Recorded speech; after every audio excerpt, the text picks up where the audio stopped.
राणा प्रताप की कहानी। महाराणा प्रताप, जिन्हें मेवाड़ के वीर और स्वाभिमानी योद्धा के रूप में जाना जाता है, का जन्म 9 मई 1540 को कुम्भलगढ़, राजस्थान में हुआ था। वे मेवाड़ के राजा उदय सिंह द्वितीय और रानी जयवंता बाई के पुत्र थे।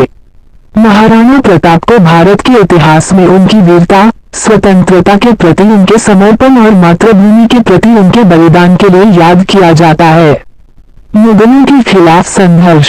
16वीं शताब्दी के दौरान अकबर भारत में मुगल साम्राज्य का विस्तार कर रहा था।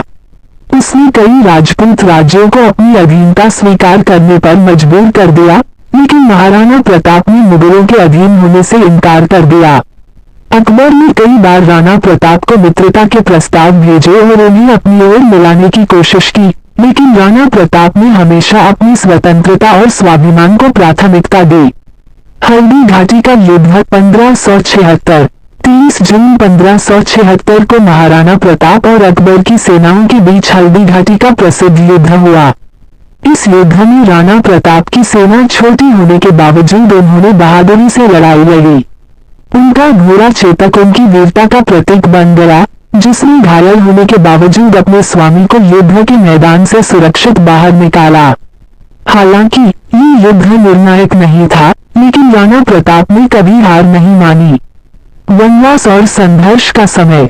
हल्दी घाटी के बाद महाराणा प्रताप को अरावली के जंगलों में संघर्षपूर्ण जीवन व्यतीत करना पड़ा। उन्होंने अपने परिवार और अपनी जनता के साथ कठिन समय का सामना किया, लेकिन अपनी भूमि को स्वतंत्र बनाए रखा। स्वतंत्रता की पुनः स्थापना। अपने अथक प्रयासों और दृढ़ निश्चय के कारण महाराणा प्रताप ने चावंड को अपनी राजधानी बनाया और मेवाड़ के कई हिस्सों को वापस जीत लिया।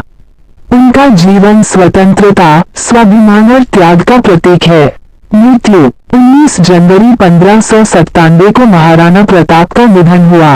उनके निधन के बाद भी उनकी स्वतंत्रता और संघर्ष की भावना हमेशा के लिए अमर हो गई। महाराणा प्रताप भारतीय इतिहास में एक ऐसे शासक के रूप में जाने जाते हैं जिन्होंने स्वतंत्रता के लिए अपना सब कुछ न्यौछावर कर दिया।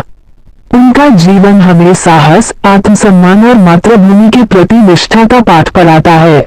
अगर आपको ये कहानी पसंद आई है तो हमारे चैनल को लाइक, शेयर एंड सब्सक्राइब करें। धन्यवाद।